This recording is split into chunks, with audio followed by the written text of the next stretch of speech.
was laying on the right side of the bed, and she was watching television. And my friend and I were sitting at the table out by the front door, on the front patio. All the windows were open because it was a warm night. And suddenly we heard Millie yell my name and yelling for help. So I didn't know what was happening. She was injured from her accident. She hadn't had any surgeries yet. So anyway, so when I heard her yelling, my friend and I both ran through the door of the bedroom, and she's laying at an angle across the bed, and her back is arching, and her feet, it's almost like porpoising on the top of the bed. She's bouncing off the bed a good 6 or 8 inches, just like a wave, just porpoising off the bed. And I'm thinking, oh my God, I knew instantly something was attacking her, but I was worried about her injury. So I ran around to this side of the bed where Paul is, and I jump on the bed, and I lay on top of her. I'm 6'1", 265 pounds. So I laid on top of her to keep this entity from injuring her any further. So I'm laying all my weight on top of her, and she's lifting both of us off the bed. Wow. And that's when I knew right then, I'm in trouble. Whatever this is very, very powerful. So all of a sudden she flopped on the bed and laid still. And so I pushed myself up and I looked at her face and asked her if she was okay. Now it looked like her head was being pushed. Her head was being pushed into the mattress, and her eyes rolled back in her head, and she started to growl. Oh God, I'm just getting emotional talking about this. And at 6 feet 200, it was flopping you on top. You couldn't even hold it down. No. Well, at this point, she had laid still, and something was pushing her head into the mattress. Her eyes rolled back in her head, and she started this deep growl. So it scared the bejesus out of me, and I jumped off of her, and I stood at the side of the bed, and my friend is standing right here on the corner of the bed, and he's just shaking, going, what's going on? What's going on? He's freaking out. And then all of a sudden, she just laid still.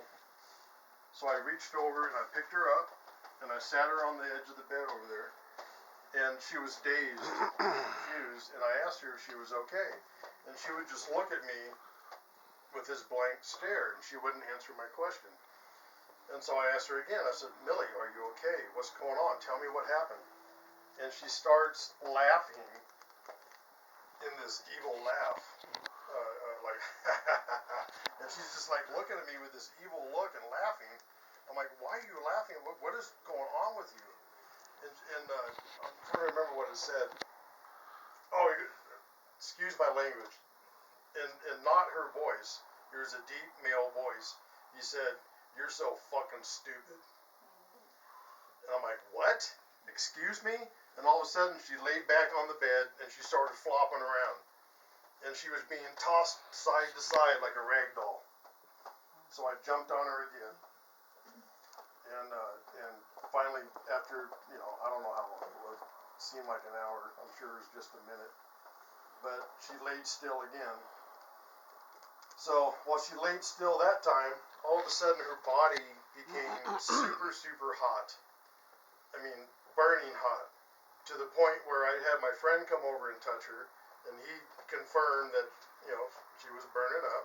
I ran in the bathroom, grabbed a towel, put it in the shower on cold water, laid it on top of her trying to cool her off. And even with that cold, wet towel on her, the temperature wouldn't go down. It was just this constant excessive heat in her body. And then like somebody just flicked a switch, it just went away. And then she laid still at that point. And so I picked her up, sat her on the side of the bed again, and she's kind of looking around, looking at me. And I asked her if she was okay, and she goes, why? I go, you don't know what just happened? She goes, no, what just happened? I go, you don't have any recollection of what just happened the last 12, 15 minutes? She goes, no. I go, tell me what happened. I said, I'm not going to tell you right now. Let's get you calmed down. I gave her some ice water. I put a cold towel on her head. I got her relaxed and laid her back down in bed. And me and my friend left and went outside to gather our thoughts about what we just experienced. And we're both looking at each other like, was that real? Did we just experience that? And How long ago was this? about 3 years ago. And so we went and sat in the living room and cracked open a beer, and we're just sitting there shaking our head going, was that real? And then she comes walking in the living room like nothing ever happened. And she was fine. Does she remember anything? No, she doesn't have any memory of that whatsoever. So you don't know what possessed her? No, I don't know what it was, but you know, I was screaming and yelling, whatever it was. I was screaming and hollering to get the F out of my life. Right. You know, if he wanted to hurt somebody, hurt me. And you know, I was screaming and hollering, saying, "You cannot harm my wife. You cannot hurt my wife. Get out of my wife's body. I command you to leave my wife's body." I'm yelling and screaming at the top of my lungs. And this went on for, like I said,